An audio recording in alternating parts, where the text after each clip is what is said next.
A Bíblia, e especialmente os seus personagens, eles são um tipo de arquétipos. Ou seja, são representações da condição humana. E quando nós olhamos para dentro da palavra, quando nós nos colocamos para estudar a palavra, nós nos enxergamos, talvez em contextos diferentes, em situações diferentes, mas nós conseguimos nos enxergar, nos ver naqueles personagens em que a Bíblia destaca e traz para cada um de nós. E você pode perceber aí qual é o personagem que será tratado esta noite. Personagem às vezes um pouco tanto desafiador para cada um de nós. Mas o fato é que nós podemos nos enxergar na trajetória dessas pessoas, com suas falhas, com suas limitações, com seus medos, com seus temores, com suas angústias, com sua humanidade. Quando nós precisamos sair da zona de conforto, quando o Espírito Santo de Deus quer nos impelir para nós darmos passos de fé, nós podemos nos ver em Abraão. Quando nós precisamos demonstrar a nossa lealdade em relação a alguém, nós podemos nos enxergar em Ruth. Quando nós nos sentimos injustiçados, ameaçados, perseguidos e até mesmo invejados, nós podemos nos enxergar na vida de José, abandonado ali pelos seus, e sentir de alguma forma, ou nos colocar de alguma maneira no lugar daquele personagem. Porque a esperança que eles encontraram, a forma como Deus agiu na vida dele, é aquilo que também nos move a crer que Deus pode agir na nossa história. São gente como a gente. Talvez quando nós precisamos assumir riscos, nos vemos na vida de Esther. E ter a percepção realmente, foi para esse tempo que Deus me levantou. Por vezes confessamos a nossa fé em Jesus, a nossa firmeza, a nossa certeza, mas esse mesmo coração convicto no cantar do galo, com as suas ações, nega Jesus, e assim somos nós. Gente como a gente. A Bíblia interage conosco e os personagens dela muitas vezes somos nós. Contextos diferentes, mas tendo desafios semelhantes. Pessoas comuns na mão de um Deus em comum, que nos ama apesar das nossas fraquezas e limitações. E hoje eu quero trazer a vida desse personagem, o gadareno, que talvez no primeiro momento você olhe e fale, olha, ele não tem nada a ver comigo. Eu não sou endemoniado, eu não sou endemoniada. Sangue de Jesus tem poder sobre a minha vida, eu não tenho demônios no meu corpo. Que é em nome de Jesus, não. Mas eu quero de alguma forma comunicar a vocês, comunicar à igreja, aquilo que o Espírito Santo tocou no meu coração, contextualizando a vida deste homem, também trazendo para os dias atuais, e destacando também algumas características, porque eu sei que talvez alguma delas, em algum momento, você irá se identificar. Mas diz assim a palavra do Senhor, Marcos 5, a partir do versículo 1. E eles chegaram ao outro lado do mar, à terra dos Gadarenos. E saindo ele do barco, imediatamente veio ao seu encontro dos sepulcros um homem com espírito imundo, o qual tinha sua morada nos sepulcros, e nem o homem podia prendê-lo nem com correntes, porque tendo sido muitas vezes preso em grilhões e correntes, e as correntes foram arrancadas em pedaços, e os grilhões foram quebrados em partes, e nem o homem podia amansá-lo. E sempre, noite e dia, ele estava nos montes e nos sepulcros, gritando e cortando-se com pedras. Mas quando ele viu Jesus ao longe, correu, adorou, e clamando com grande voz, disse: que tenho eu contigo, Jesus, Filho do Deus Altíssimo? Peço-te porque me atormentes. E disse então ele: sai deste homem, espírito imundo. E ele perguntou: qual é o teu nome? E ele lhe respondeu dizendo: meu nome é Legião, porque nós somos muitos. Misericórdia. E pedia-lhe muito que não enviasse para fora daquela terra. Ora, ali estava perto dos montes uma grande manada de porcos que se alimentavam. E todos os demônios lhe pediram dizendo: manda-nos para aqueles porcos, para que possamos entrar neles. Imediatamente Jesus deu a permissão, os espíritos imundos saíram, entraram nos porcos e a manada desceu violentamente pelo declínio do mar, cerca de 2.000, e ali se afogaram no mar. Estarei lendo até ali. Essa história, ela é relevante para cada um de nós, porque se no primeiro momento a nossa perspectiva está no gadareno, como personagem principal, na verdade essa história é relevante para cada um de nós, porque o gadareno teve um encontro com o nazareno, e quando nós entramos em conexão com Deus, quando Jesus vem ao nosso encontro, faz toda a diferença. Quem era ele? Quem era esse homem? Porque chegou nessa condição tão miserável? A Bíblia não traz, não especifica para nós detalhes de quem era esse homem antes do encontro dele com Jesus, mas nos mostra como ele estava, em que situação ele se encontrava. E eu quero compartilhar com você pelo menos 5 características que eu extraí na vida deste gadareno. Características contextualizadas para os nossos dias, para que nós possamos nos identificar em algum momento na vida deste homem. A Bíblia diz que esse homem morava nos sepulcros. A primeira característica: ele não tinha esperança. Ele não tinha esperança. É claro que a nossa perspectiva de morte é totalmente diferente quando nós entregamos a nossa vida para Jesus. Então, o nosso viver é ganho, o nosso viver é Cristo.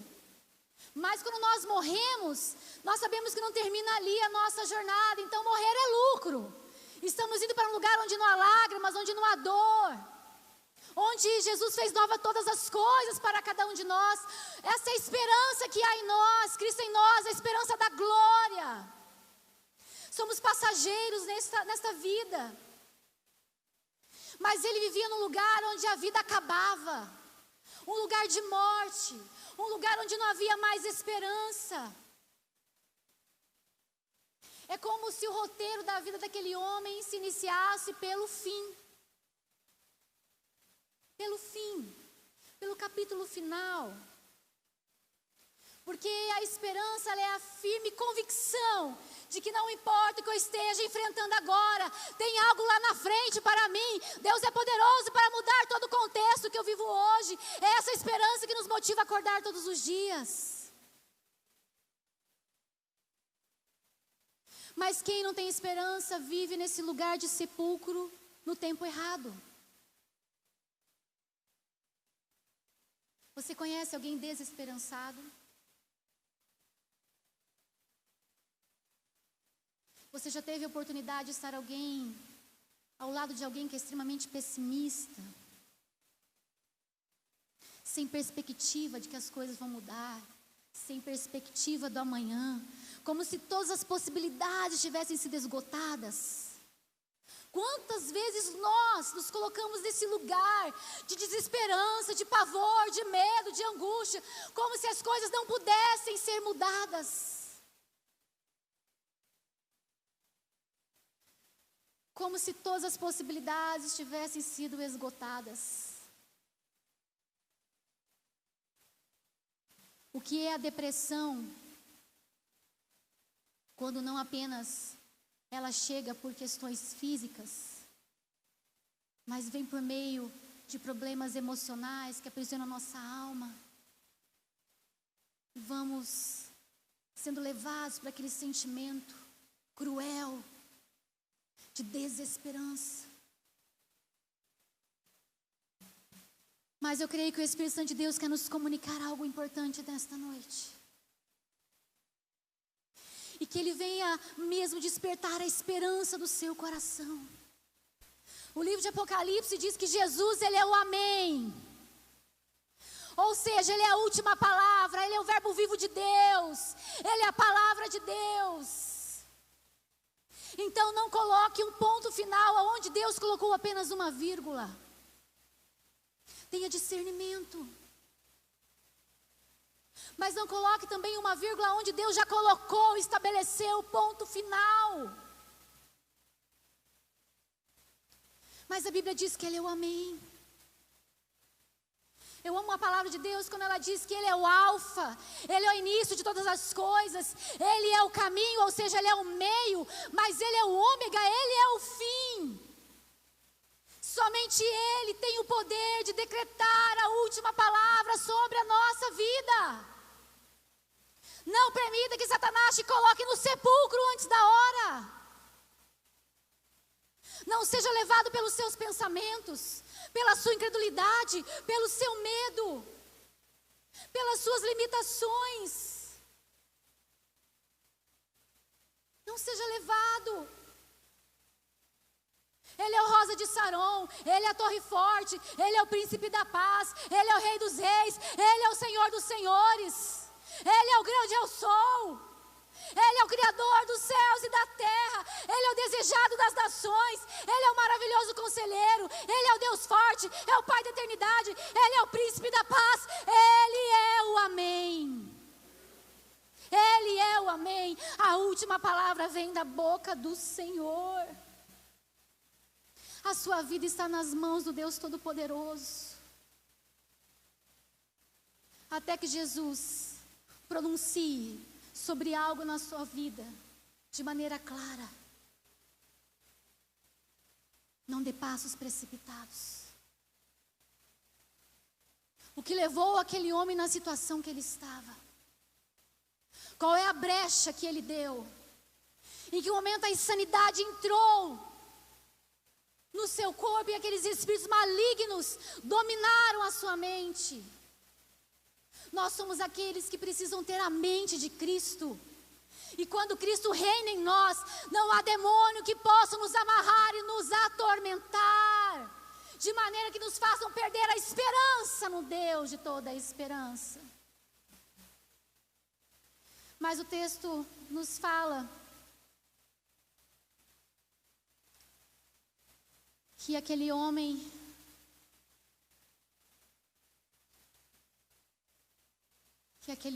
vivia em sepulcros.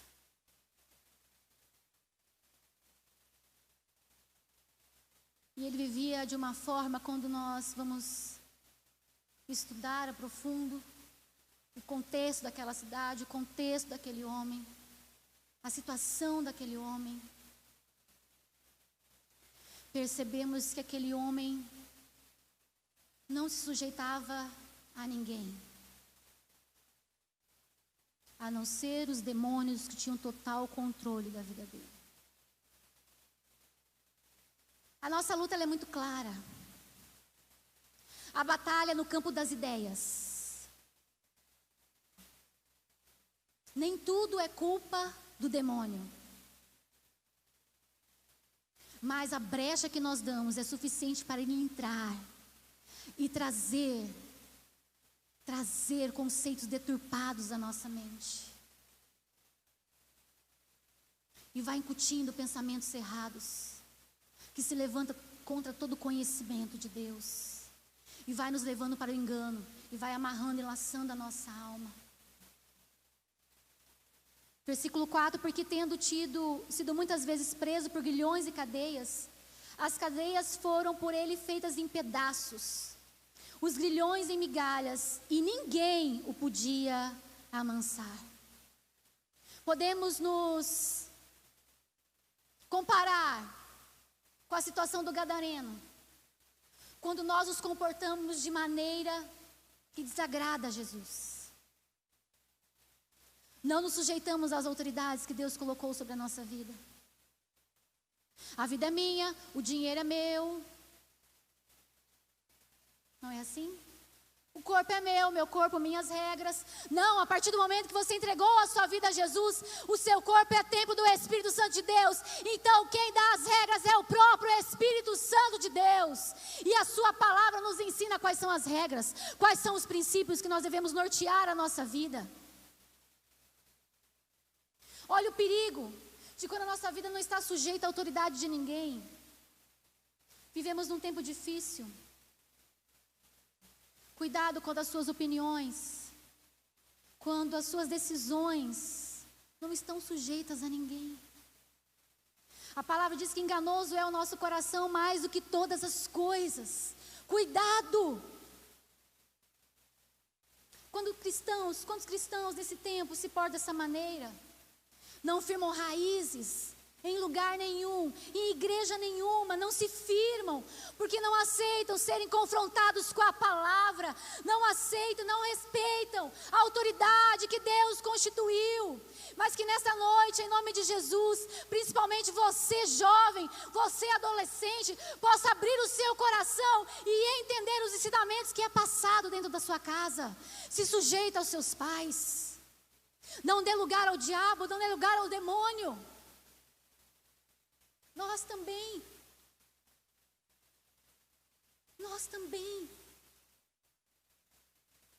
Você tem alguém na sua vida de Deus que te dá choques de realidade? Porque muitas vezes nós precisamos ouvir aquilo que nós não queremos, mas que é necessário para a nossa jornada. Há momentos que seremos confrontados, exortados, direcionados, e nós precisamos buscar pessoas de Deus, com palavras de Deus, líderes espirituais. Ouçam também os seus pastores em nome de Jesus, para que a sua alma não se perca no meio do caminho. Valorizem as pessoas que olham para os seus olhos e dizem: olha, eu amo muito a sua vida, para não te dizer que esse caminho que você está seguindo te levará para a ruína. Cuidado. Ele não se sujeitava a ninguém. Impetuoso.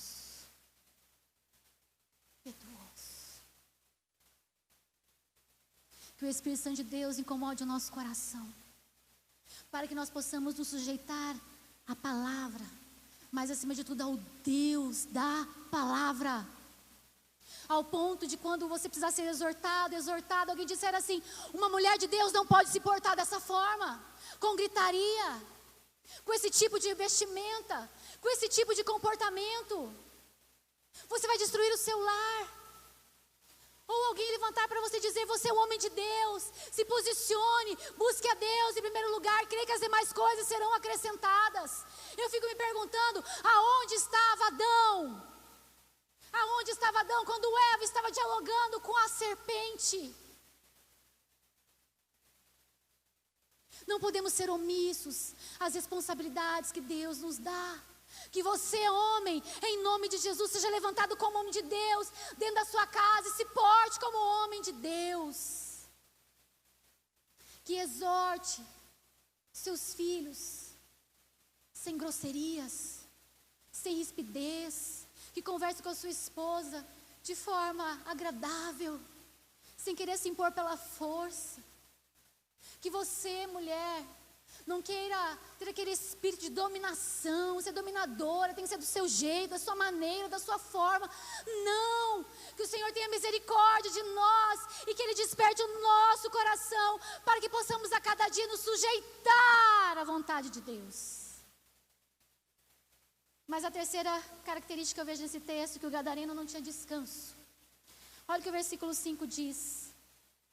Ele andava sempre de dia e de noite, gritando pelos montes e pelos sepulcros, ferindo-se com pedras. O texto bíblico diz aqui que ele andava de um lado para o outro, de dia e de noite, gritando. Em outras versões diz, clamando pelos montes e pelos sepulcros. Você tem dimensão do que é ter uma vida assim? Inquietação, uma vida conflituosa, alma inquieta, que não consegue sossegar na paz.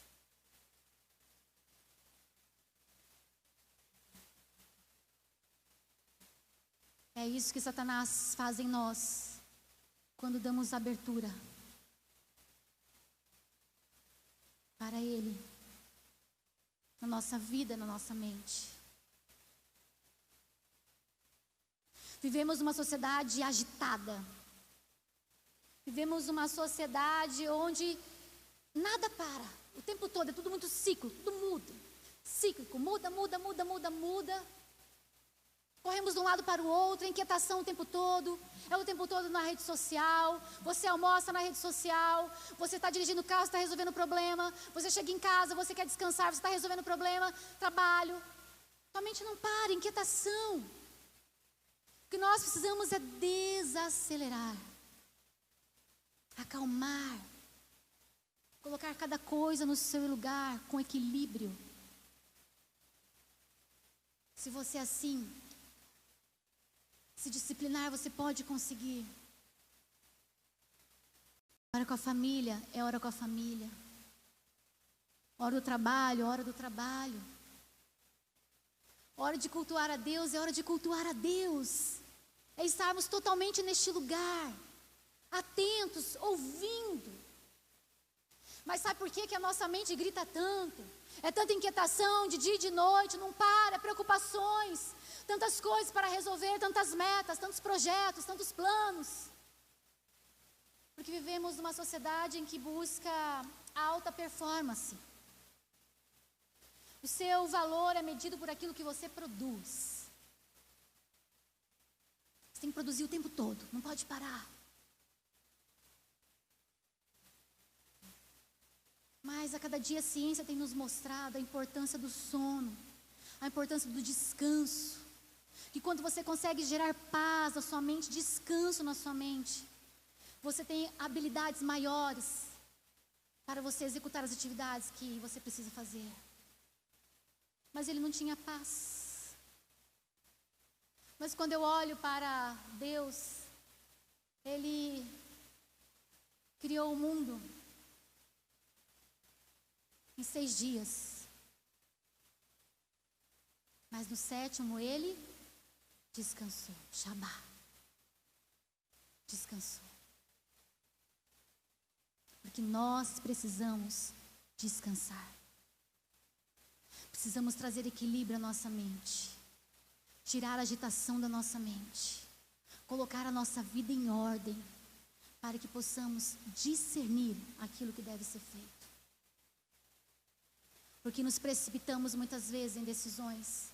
Porque sofremos consequências de ações que nós fazemos. Porque naquele minuto, naquele segundo, nós fomos levados por aquele sentimento de urgência. Pelaquela agitação da alma, pelaquela inquietação.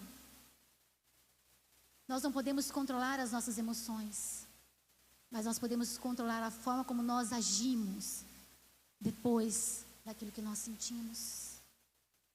A cabeça não para. A cabeça não para. Se nós tivéssemos talvez a criatividade, a mente criativa de Deus,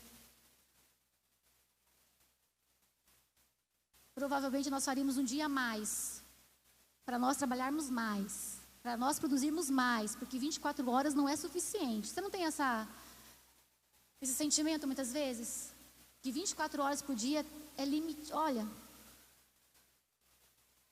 Mas nós precisamos descansar, parar, nos submeter a Deus, à vontade de Deus, não sermos vacilantes do nosso caminho, sendo guiados pelo nosso eu, pelo nosso ego, pelos nossos desejos. Porque aí sim trazemos para dentro de nós tantas mazelas, tantas dificuldades, tantas lutas. Mas quando nós submetemos a nossa mente a Jesus, Ele nos abre os olhos espirituais e nós enxergamos além daquilo que a inteligência humana pode chegar. E começamos a discernir as coisas, começamos a ter percepção das coisas. E Deus vai nos dando estratégia, nos dando sabedoria, guiando os nossos passos. Sim ou não? Sim. Quarto, esse homem, ele era algoz da sua própria história. Versículo 5 diz, ele andava sempre de dia e de noite, clamando pelos montes, pelos sepulcros, ferindo-se com pedras. Esse homem se automutilava, se cortava. Porque as pessoas que assim o fazem não podem estar na sua sanidade mental.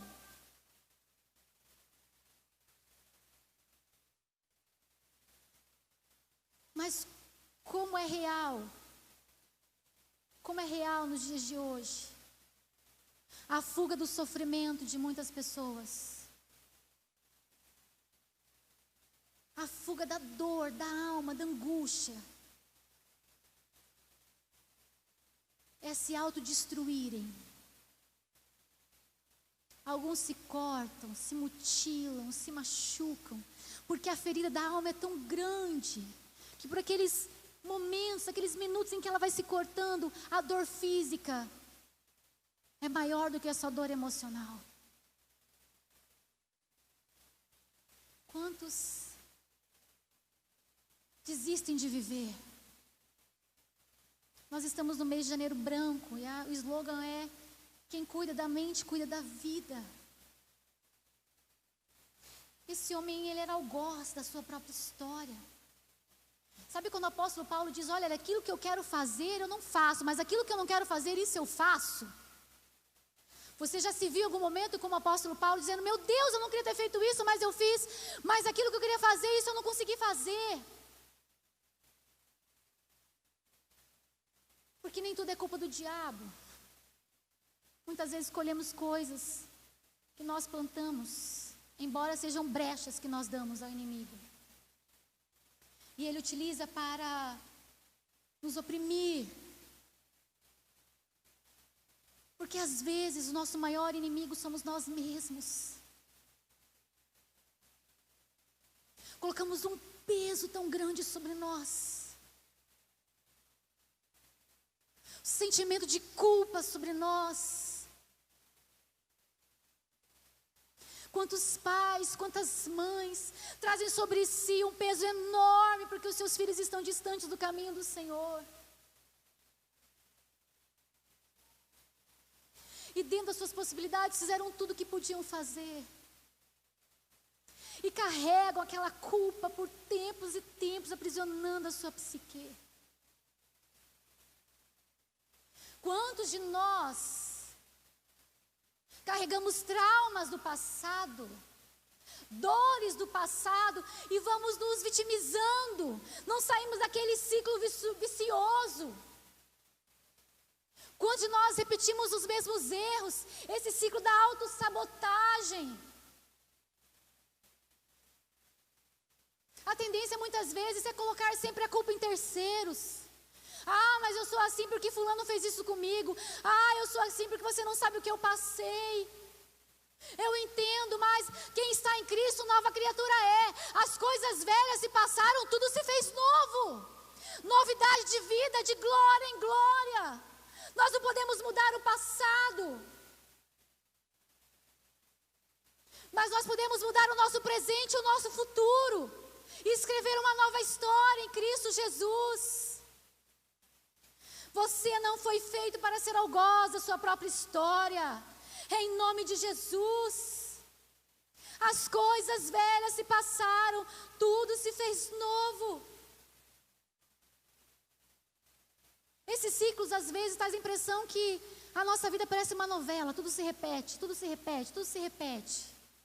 Alguns às vezes perguntam assim para mim: pastor, é maldição de família? Porque minha mãe aconteceu isso, meu pai aconteceu isso, comigo aconteceu isso, com meu irmão aconteceu isso.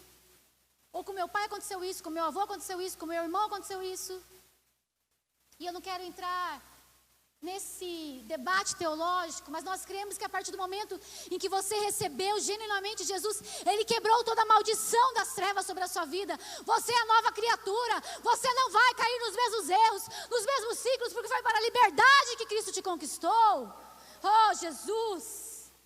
Esquecendo-me das coisas que para trás ficam, eu vou avançando para as coisas que estão diante de mim, eu prossigo para o alvo. Quem vive no passado sufoca o futuro e mata o presente.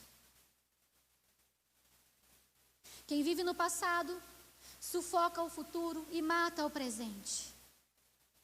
De onde vem a depressão? Da desesperança. De onde vem o medo, o pânico? Da ameaça imaginária. E que exercício mental quem sofre dessa síndrome precisa fazer? De olhar e trazer para o seu cérebro: não há ameaça, eu estou bem, está tudo tranquilo, está tudo bem por aqui. Que luta! Eu já ouvi pessoas me dizerem o que gera no coração delas: tremor, mal-estar, parece que elas vão morrer e não tem nada. Ameaças. De onde vem a ansiedade, se não da insegurança em relação ao dia de amanhã? Mas não seja algoz da sua própria história. Jesus está com você, o amém está com você, e basta uma palavra de Deus ser liberada sobre a nossa vida para nós mudarmos todas as circunstâncias. Mas assim como uma novela, o enredo permanece o mesmo, no filme o enredo permanece o mesmo, enquanto o personagem não muda. Precisamos buscar transformação em Cristo Jesus, trazer à nossa mente a realidade do céu. Jeremias estava ali, lamentando, chorando, sobre uma cidade destruída, sobre escombros. E ele começa a dizer uma série de coisas. Se você puder abrir Lamentações de Jeremias 3, ele começa dizendo: eu sou um homem que viu aflição por meio da vara da sua ira. Ele me guiou, me trouxe para a escuridão. Certamente contra mim ele se virou, a sua mão estava contra mim todo dia. A minha carne, a minha pele se envelheceu. Ora, o estado do profeta lamentando a situação que ele estava vivendo, caos. Ele é o profeta chorão. Ele foi chamado debaixo da palavra que dizia: você vai pregar, o povo não vai te ouvir. Que desesperança. Mas sabe, muitas vezes nós pastores carregamos esse sentimento de Jeremias. Como nossa alma chora quando nós vemos casamentos sendo destruídos pelo orgulho. Quando a nossa alma chora quando vemos famílias destruídas pela rebeldia dos filhos. Por tantas coisas.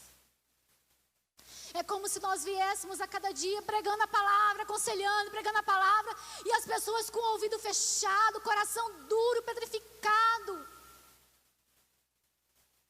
Mas a Bíblia diz que esse homem lamentou e chorou.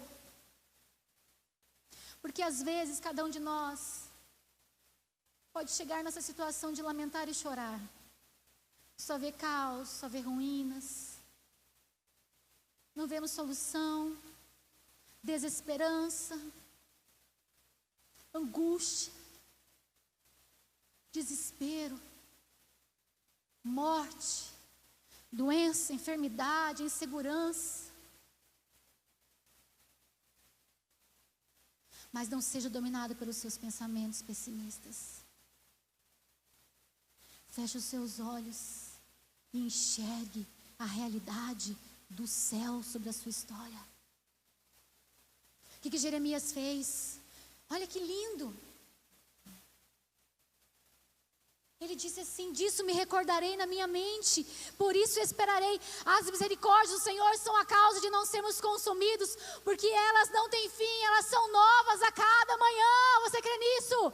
Traga nos dias difíceis, nos dias em que sua alma quer dominar o seu coração, trazer sentimentos que te destroem. Traga aquilo que Deus já fez. Traga aquilo que Deus está fazendo. Traga aquilo que Deus fará pelos olhos da fé. Assim como Ele foi com seus filhos, com suas servas da palavra, assim também Ele é conosco. Há esperança para cada um de nós. Cora Coralina diz: há mais esperança nos meus passos do que tristeza nos meus ombros. Há mais esperança nos meus passos do que tristeza nos meus ombros. Você pode colocar-se em pé?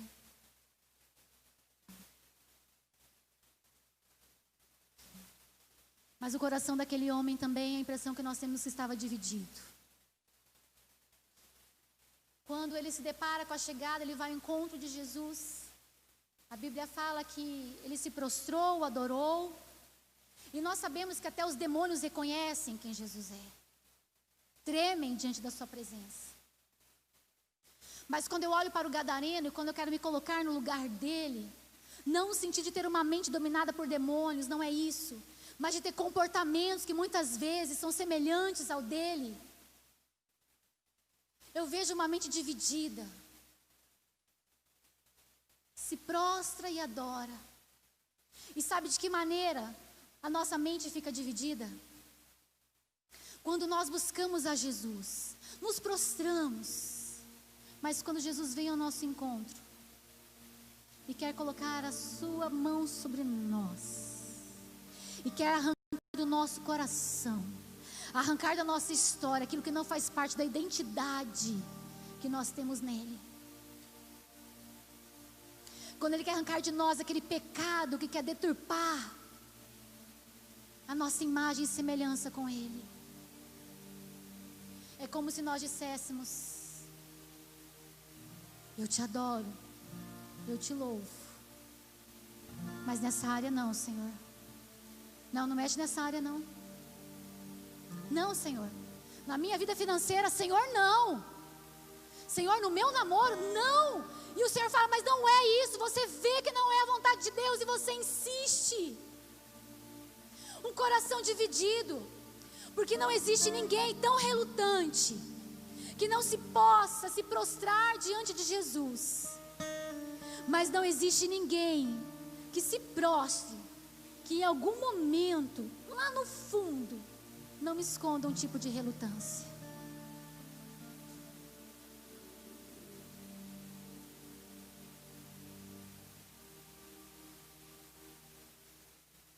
A Bíblia fala que Jesus foi ao encontro daquele homem. Aquele homem foi liberto.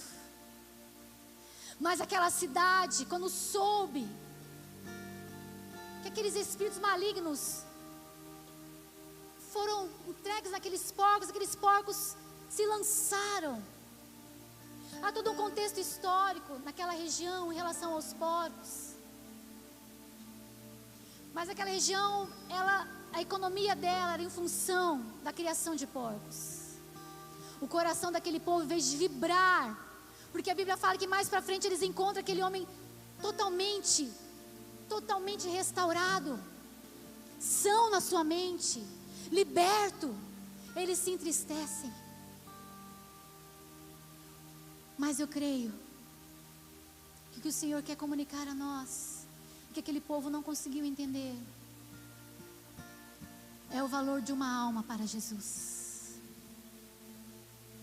O valor de uma alma para Jesus vale o mundo inteiro. Aquele gadareno marginalizado, esquecido, abandonado, desesperançado, teve um encontro com Jesus, foi liberto, foi restaurado.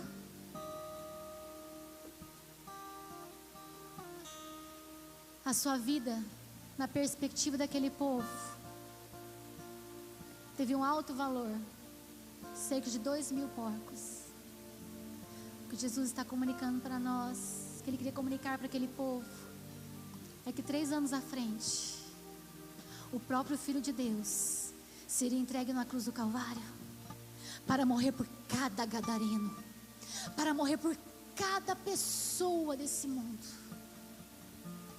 porque ainda há esperança para nós. O Deus de esperança está neste lugar. E eu quero convidar você nesta noite, fechar os seus olhos, se puder colocar a mão no seu coração.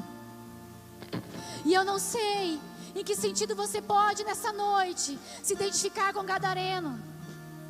Se você sente que você está no sepulcro de desesperança, se você está dando ponto final na sua vida antes da hora, clame para que o amém venha manifestar a sua doce presença e o seu agir na sua história, a última palavra de Deus. Não seja algoz da sua própria história. Você foi chamado para ser filho e filha de Deus. Seja liberto em nome de Jesus de tudo aquilo que quer te prender. Que cadeias sejam quebradas nessa noite.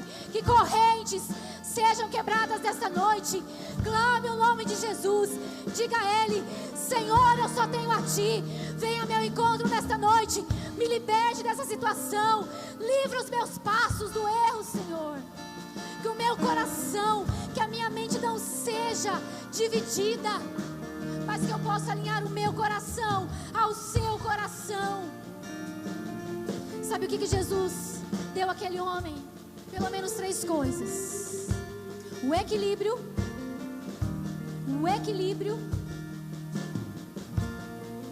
No versículo diz aqui que ele estava vestido, conversando com as pessoas. Jesus trouxe a sua sanidade.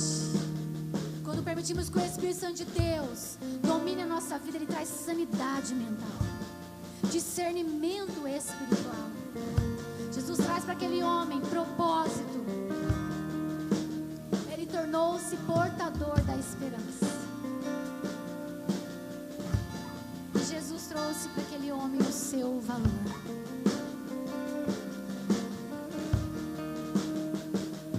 Queria acompanhar o mestre como um sinal de gratidão, mas o mestre olha para ele e fala: volta para a tua casa, volta para a tua família. Sabe o que Jesus está comunicando para mim e para você? Há esperança para a nossa casa, há esperança para a nossa família. E não importa se o seu filho, a sua filha, se o seu esposo, sua esposa, alguém que você conhece está longe dos caminhos do Senhor. Ore, clame para que Jesus venha ao encontro dele, porque havia naquela casa talvez pessoas machucadas, se culpando, e ele volta livre para restaurar os relacionamentos. Você crê nisso? Então clame ao Senhor nessa noite. O que nós temos? Nós temos aquilo que o gadareno conseguiu encontrar. Nós temos Jesus, aquele que muda a nossa história. Você crê nisso? Então com fé, se você puder, comece a clamar: Senhor, eu só tenho a Ti. Senhor, eu tenho a Ti. Tu és a minha esperança. Em Ti eu deposito a minha esperança.